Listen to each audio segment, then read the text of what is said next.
Bismillahirrahmanirrahim. Assalamualaikum warahmatullahi wabarakatuh. Alhamdulillah hamdal hamidin, hamdal syakirin, hamdal rabbin, hamdal mustaghfirin bil ashar. Hamdan yuwafi ni'amahu wa yukafi mazidah. Ya Rabbana lakal hamdu kama yanbaghi li jalali wajhikal karim wa 'azimi sultanik. Allahumma aslih umat Muhammadin sallallahu alaihi wasallam wa farij an ummati Muhammadin sallallahu alaihi wasallam warham umat Muhammadin sallallahu alaihi wasallam ansur wa fa'al ayat nahdatal watan fil alamin bihaqqi Muhammadin sallallahu alaihi wasallam. Subhanaka la ilma lana illa ma 'allamtana innaka antal alimul hakim. Rabbi shrah li sadri wa yassir li amri wahlul 'uqdatam min lisani yafqahu qawli. Amma ba'd. Yang dihormati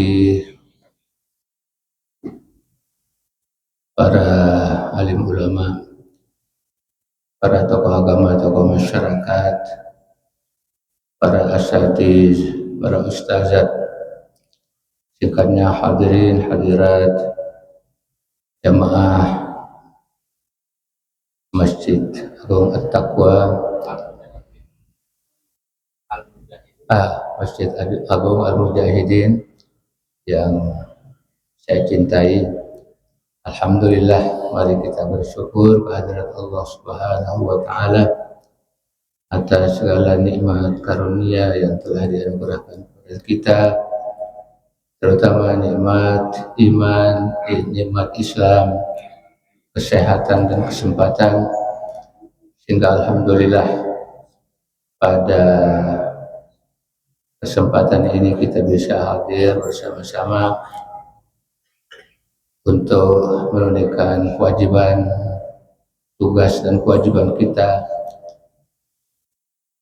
pada Allah Subhanahu wa taala dengan sama-sama melaksanakan salat secara berjamaah, salat maghrib. Alhamdulillah, sekaligus kita langsung i'tikaf di rumah Allah Subhanahu wa taala ini. Mudah-mudahan kita senantiasa dikaruniai kesehatan oleh Allah Subhanahu wa taala, keistiqomahan dan sekaligus petunjuk taufik hidayahnya, amin ya rabbal alamin. Salawat dan salam mari kita aturkan kepada junjungan kita Nabi besar Muhammad sallallahu alaihi wasallam dengan senantiasa terus mengucapkan salawat kepada beliau dan ucapan Allahumma shalli ala sayyidina Muhammad wa ala ali sayyidina Muhammad. Mudah-mudahan kita nantinya termasuk umatnya yang mendapatkan syafaatnya nanti pada hari kiamat, amin ya rabbal alamin. Bapak Ibu hadirin yang tiang hormati,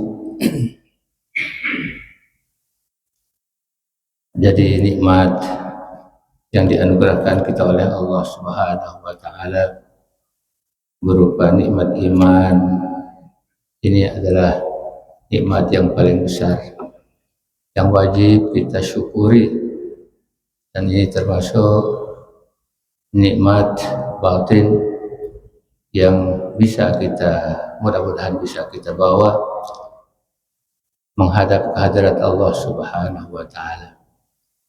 Karena nikmat-nikmat Allah Subhanahu wa taala ada yang sifatnya batin, ada yang zahir. Yang batin ya, seperti ini ya, yaitu keimanan, keislaman dan ilmu pengetahuan yang insya Allah bisa kita bawa langsung. Adapun nikmat yang zahir, nikmat harta benda, nikmat kekayaan, nikmat yang lain-lain itu seperti nikmat matahari, hawa, ya, udara yang segar dan lain sebagainya, yang banyak nikmat-nikmat Allah Subhanahu wa taala yang kita tidak bisa hitung banyaknya. Namun ya, nikmat-nikmat itu mudah-mudahan bisa kita syukuri, dan termasuk kita menjadi hamba Allah Subhanahu wa taala yang bisa bersyukur terhadap nikmat-nikmatnya. Karena Allah menyatakan wa qalilum min ibadiyah asy-syakur. Sedikit, kita tidak tahu, ya, kita tidak menyadari bahwasanya nikmat-nikmat itu, ya, yang ada sekarang ini nikmat, termasuk nikmat keamanan, ketenteraman, rezeki, ya, yang berlimpah ruah, itu adalah nikmat-nikmat yang zahir. Ya, itu yang juga banyak kita kadang-kadang tidak bisa mensyukurinya. Nikmat sehat, ya, nikmat sehat. Kadang-kadang ya orang tidak menyadari bahwasanya nikmat itu ada nikmat, termasuk nikmat yang agung, nikmat yang besar juga. Rasulullah SAW dalam sebuah riwayat yang diriwayatkan oleh Imam Muslim, ada dua nikmat katanya yang maghbudun, ya, katsirun minan nas, itu yang dua nikmat yang banyak kita manusia ini tertipu daripada nikmat itu. Ya, pertama adalah nikmat kesehatan. Biasa orang kadang-kadang ya, sehat, ya, tapi tidak mempergunakan kesempatan yang sehat itu dengan sebaik-baiknya. Kita betul-betul tertipu. Nah, nanti kalau sudah sakit, kalau sudah ya diimpus atau tidak bisa bergerak, mudah-mudahan kita jauh dari penyakit-penyakit yang berat, yaitu penyakit seperti penyakit stroke ini, yang sekarang ini sudah banyak sekali orang-orang yang tadinya sehat walafiat. Tadi ada yang menelpon dari Endang Bunga itu, ya, dia mendadak, kemudian berapa lama dari penyakitnya itu, sekarang ini dia meninggal dunia. Nah, dulu dia luar biasa sehatnya, ya. Makanya mudah-mudahan nikmat sehat ini bisa kita pergunakan dengan sebaik-baiknya. Nah, ini nikmat yang luar biasa.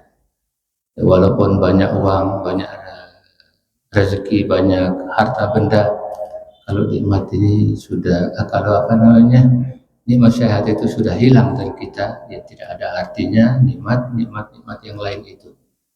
Makanya mari ya, mumpung kita diberikan kesehatan oleh Allah Subhanahu wa taala, ya kita pergunakan, jangan kita tertipu dengan nikmat itu, nikmat yang ada itu. Bisa saja orang sekarang sehat, besok kita tidak tahu, tapi mudah-mudahan ya kita dianjurkan oleh Rasulullah SAW untuk tetap senantiasa mohon ya kesehatan.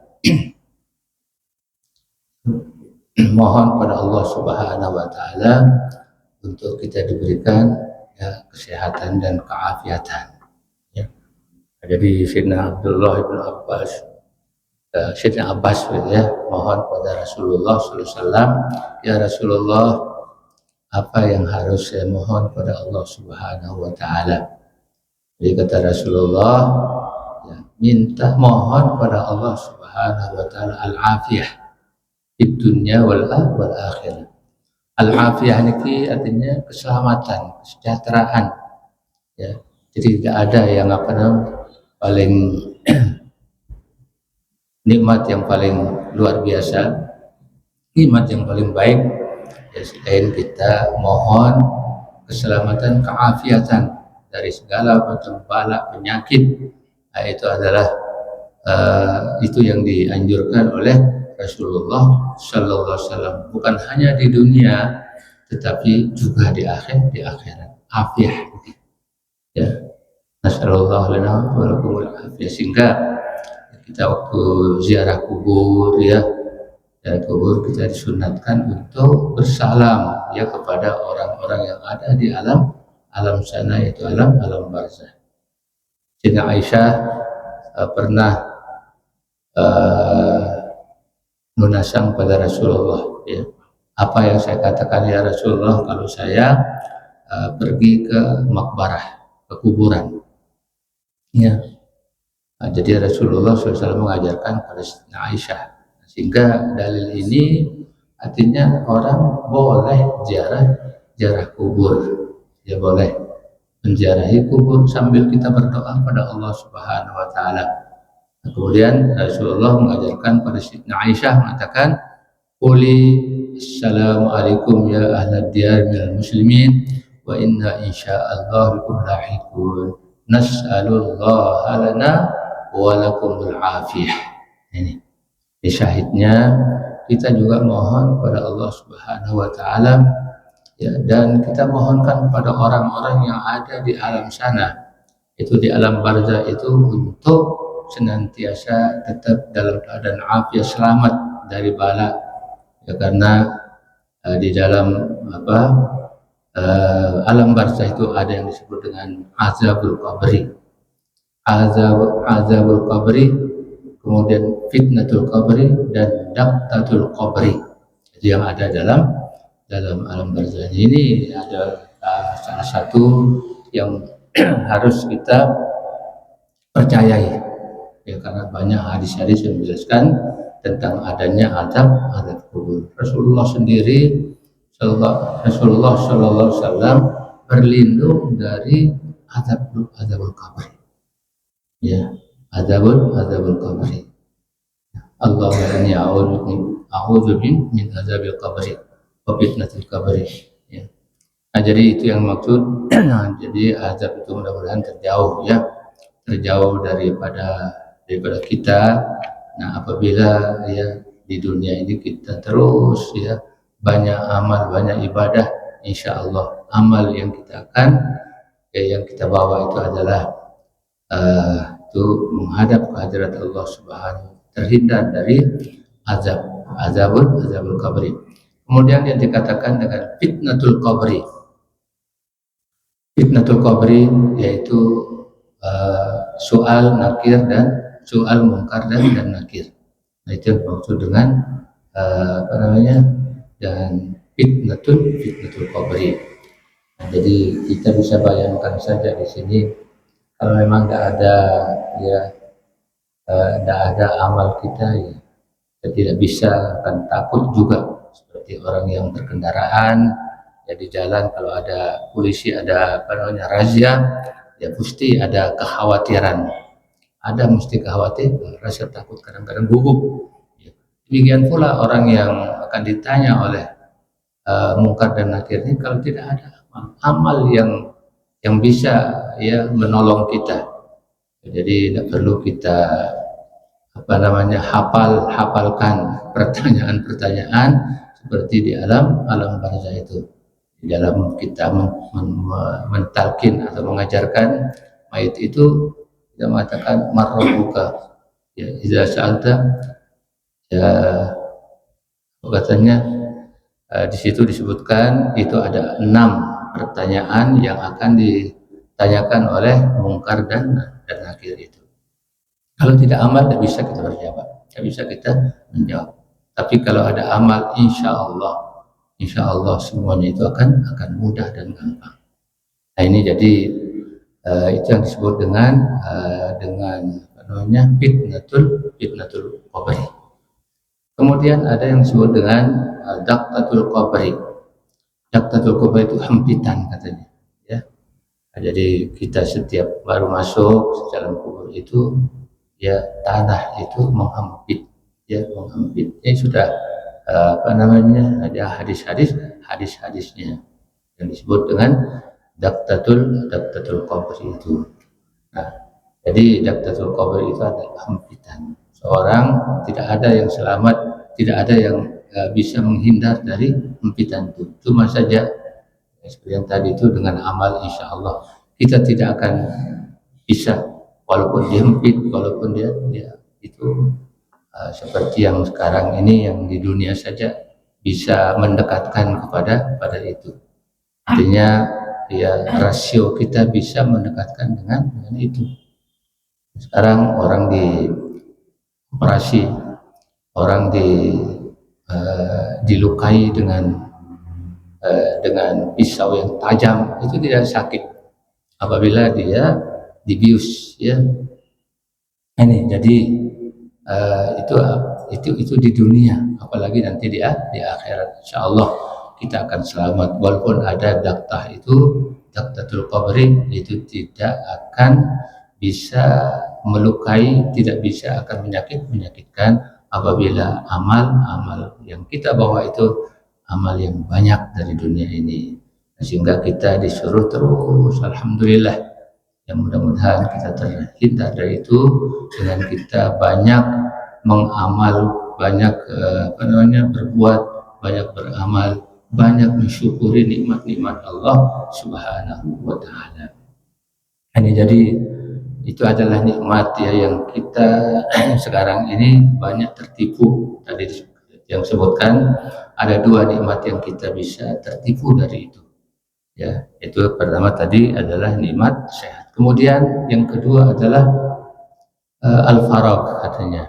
Al-faragh. Faragh itu artinya ada waktu kesempatan. Kita ya ada kesempatan kita, ada waktu kita, tapi kadang-kadang waktu itu kita tidak pergunakan dengan sebaiknya. Nanti kalau sudah tidak ada waktu sama sekali, ya tidak ada, baru kita sadar, oh ya saya mau mengerjakan ini tidak bisa, ya, karena ya banyak kesibukan.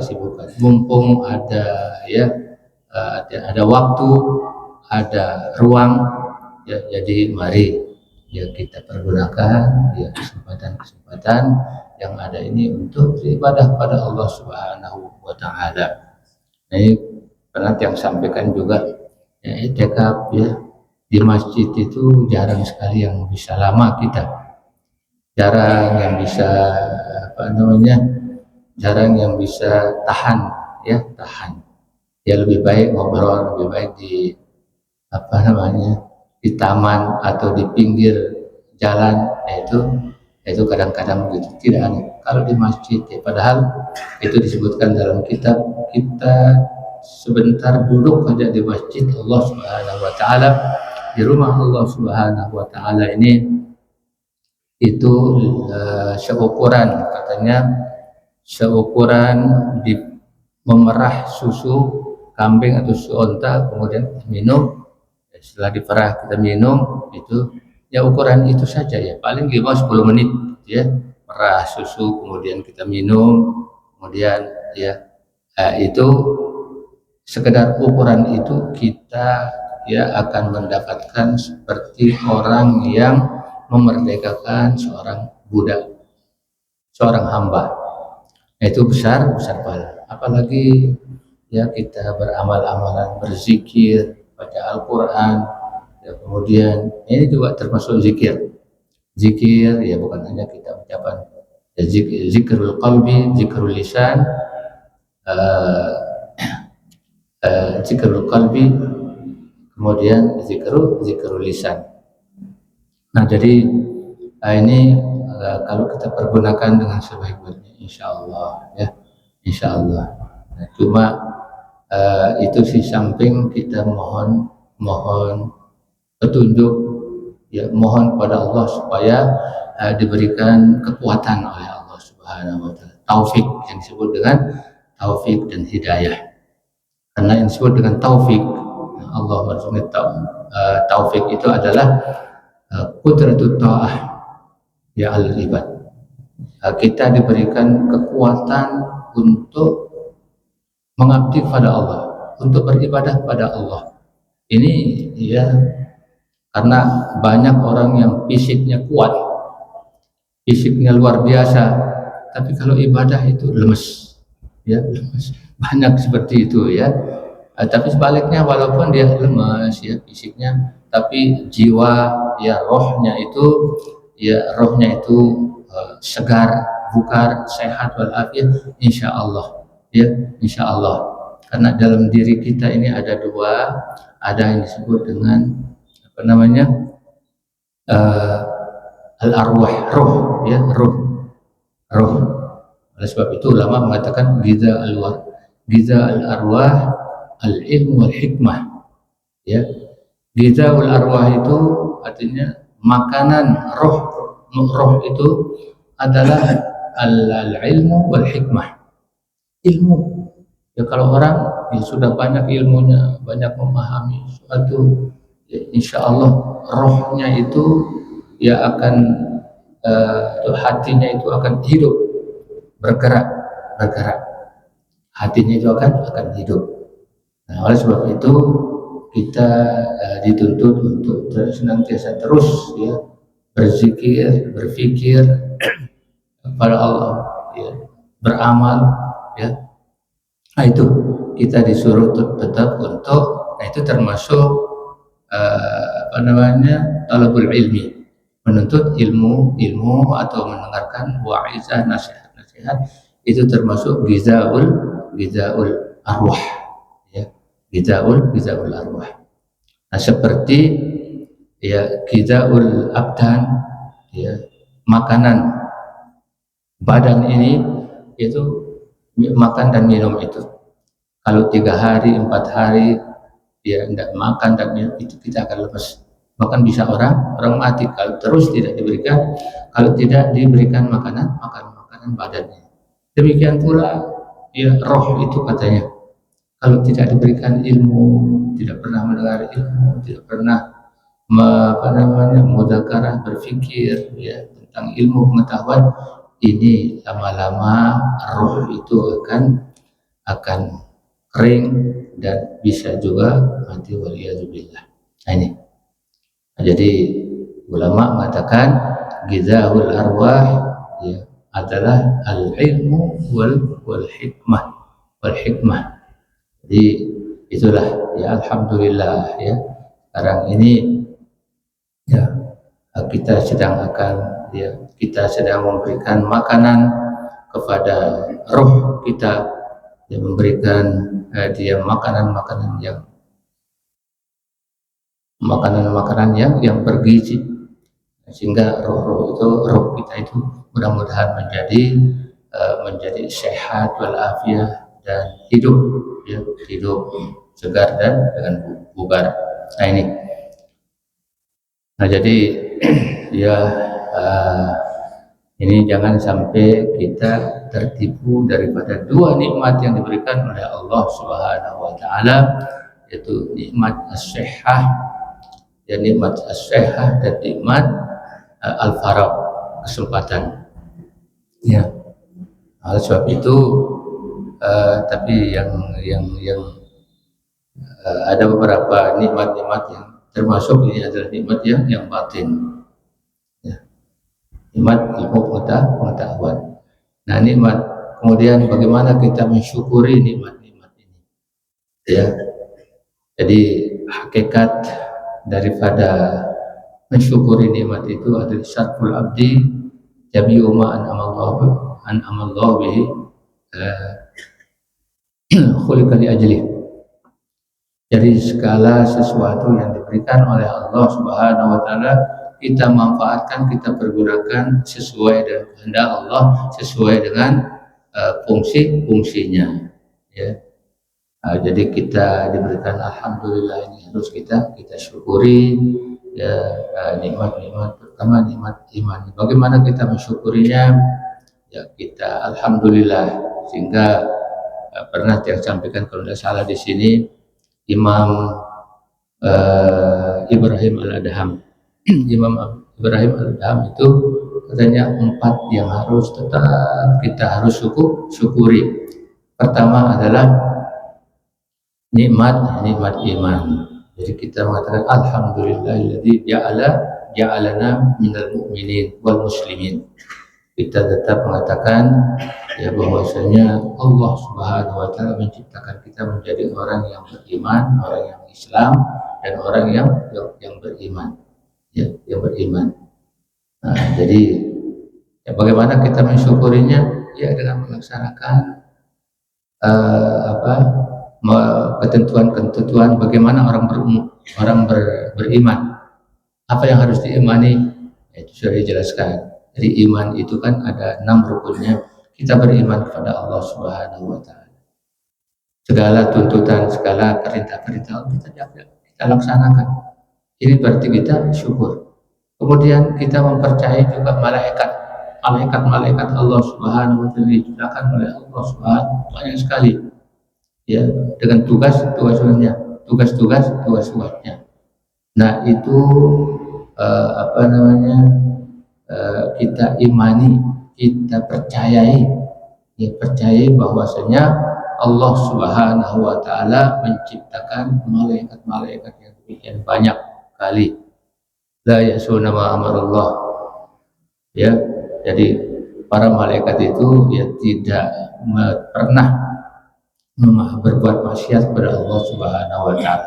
Apa yang diperintahkan dikerjakan, apa yang dilarang itu tidak dikerjakan. Ini adalah malaikat, ya, malaikat Allah Subhanahu wa Ta'ala. Nah, kita manusia ini ya di antara malaikat dengan syaitan. Kalau syaitan itu senantiasa terus ya berbuat maksiat kepada Allah Subhanahu wa Ta'ala.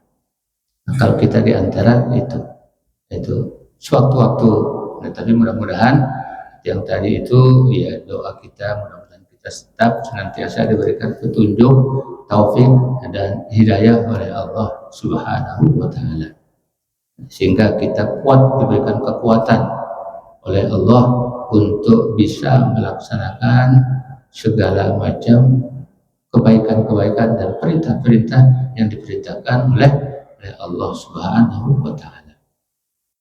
Nah, kemudian kita percaya juga sebagai salah satu rukun, ya, iman itu percaya kepada kitab-kitab Allah Subhanahu wa Ta'ala. Kitab sebagai pedoman kita, ya, kitab yang diturunkan oleh Allah Subhanahu wa Ta'ala. Nah, kita ini adalah alhamdulillah kitab yang termulia, kitab yang kita diberikan, kitab Al-Quran. Adapun kitab-kitab sebelum itu ya kita percaya juga, tapi sekarang kata guru-guru kita ya kitab Taurat, kitab Injil, semuanya sudah ada perubahan. Nah, sehingga beliau mengatakan sekarang ini ahlul kitab itu tidak seperti ahlul kitab dahulu. Benar-benar dia melaksanakan ajaran kitab yang diturunkan oleh Allah Subhanahu wa Ta'ala. Ya, tapi sekarang ini jauh, ya, perubahan. Dulu katanya orang Islam itu boleh kawin dengan ahlul kitab, orang Yahudi maupun orang Nasrani. Tapi yang dahulu itu belum ada perubahan dan mereka tetap melaksanakan sesuai dengan ajaran kitab-kitab. Karena ajaran-ajaran kitab-kitab terdahulu ya itu tidak jauh, ya, cuma mungkin syariat-syariatnya ada syariat berbeda. Tentang ketuhanan itu sama satu, ya, yang disembah itu adalah Allah Subhanahu wa Ta'ala. Tidak menyembah nabi, tidak menyembah itu dan ini, tidak menyembah sapi dan lain sebagainya. Yang disembah itu adalah Allah Subhanahu. Itu ajaran kitab-kitab terdahulu sampai, ya, tidak berbeda. Nah, tapi sekarang mereka sudah lain. Sehingga kita sekarang ini tidak boleh, ya, bernikah atau kawin. Ini menurut guru sebagian, ya, guru-guru kami dulu di Mekah, ya. Jadi beliau mengatakan sekarang ini katanya tidak ada ahlul kitab, ya, itu. Nah, jadi ini yang wajib kita percayai, yaitu sebagai orang yang dikatakan beriman itu adalah percaya kepada kitab Allah. Percaya yang keempat, percaya kepada nabi-nabi dan rasul-rasul, ya. Nabi dan rasul itu banyak, ya. Nabi itu banyak sekali, ya, ratusan ribu, sedangkan rasul itu juga ya banyak juga, ya. Tapi yang wajib yang sudah disebutkan dalam Al-Quran hanya 25. Yang wajib ini diketahui oleh setiap orang yang beriman, ya, beriman. Nah, kemudian yang kelima, bagi seorang yang dikatakan beriman itu artinya dia percaya kepada hari kiamat. Hari kiamat itu adalah ya hari terakhir, ya terakhir. Jadi sudah tidak ada hari setelah itu. Ya, jadi ini ya kita tidak tahu kapan hari kiamat itu, tidak dijelaskan tahunnya, tahun akan terjadi, tidak ada penjelasan tentang itu. Cuma yang disebutkan adalah alamatus sa'ah, tanda-tanda datangnya, akan datangnya hari kiamat itu memang sudah dekat, ya sudah dekat. Nah, jadi ulama ya, Imam sering sampaikan, kata Imam Syuuti, ya, tidak akan lebih dari umur, ya, bahwa umur dunia ini sampai abad ke-15, ya. Nah, ini menurut prediksi sebagian karena tanda-tandanya itu sudah banyak, ya, cuma tanda-tandanya besar itu belum, ya. Jadi peperangan di mana-mana sudah terjadi, kemudian banyaknya banyaknya perlakuan menjalankan riba, banyaknya perzinahan, waliyadzubillah. Ini semua daripada tanda-tanda hari kiamat, ya. Kemudian pembangunan rumah-rumah di desa-desa, di dusun-dusun itu, ya sudah, itu adalah bagian daripada tanda-tanda hari kiamat. Sudah sekarang ini lebih dari kota, dusun-dusun orang membuat rumah bertingkat, rumah ya yang mewah-mewah, ya sudah ada sekarang. Nah, ini termasuk katanya bagian daripada tanda-tanda datangnya hari kiamat. Kemudian kita yang beriman, rukun iman terakhir itu adalah kita percaya dengan wajib kita percaya dengan adanya qada dan qadar Allah Subhanahu wa taala. Ya, setiap makhluknya sudah ada ketentuan, ada ketetapan Allah, ya, bagi makhluknya, semua makhluknya sudah ada ketentuannya. Cuma saja ya kita itu dibagi, ya. Kada itu ada yang disebut dengan kada mubram dan kada muallaq. Ya, muallaq. Kada mubram artinya yang tidak bisa dirubah. Kada yang muallaq yang ada hubungannya, ada kaitannya, nah itu bisa berubah. Ada kaitannya. Nah, ini yang harus kita yakini dan percaya tentang adanya qada dan adanya takdir Allah Subhanahu wa taala. Nah, kemudian yang disebut dengan orang yang muslim, tadi mukmin, ya, mukmin artinya orang beriman. Muslim ini adalah orang yang Islam, ya, yang Islam. Baru dikatakan orang itu Islam apabila dia mengucapkan dua kalimat syahadat. Jadi tidak dibenarkan keimanan orang yang tidak mensyahadatkan, tidak mengaku bersyahadat dengan syahadatain, yaitu asyhadu an la ilaha illallah wa asyhadu anna muhammadar rasulullah. Ini baru orang itu dikatakan beriman. Kemudian yang kedua itu mendirikan sholat. Nah, sekarang ini ya banyak yang kata orang Islamnya hanya Islam ya KTP, ya Islam nama saja, ya. Sedangkan sholat ini adalah rukun baru orang itu dikatakan Islam apabila dia melaksanakan sholat, ya, melaksanakan sholat ini, ya, sholat lima waktu. Nah, ini sekarang kita bisa lihat, ya, sudah disebutkan, ya. Jadi nanti di akhir zaman itu banyak orang-orang yang meninggalkan sholat. Padahal sholat ini ya sholat itu awwalu ma yuhasabu al-abdi as-sholat. Yang paling pertama akan dihisab nanti adalah sholat. Nah, apabila sholatnya seorang itu baik, benar, ya insya Allah yang lain itu akan mudah. Jadi yang pertama dihisab nanti di akhirat itu adalah sholatnya. Ya, jadi apakah sholatnya ini benar caranya, dia melaksanakannya. Nah, dari situlah kita wajib menuntut atau mencari ilmu tentang sholat supaya benar ya cara kita melaksanakan sholat. Nah, ini tentang sholat ini ya luar biasa ya. Jadi bisa kita lihat ya. Jadi mereka yang bisa melakukan.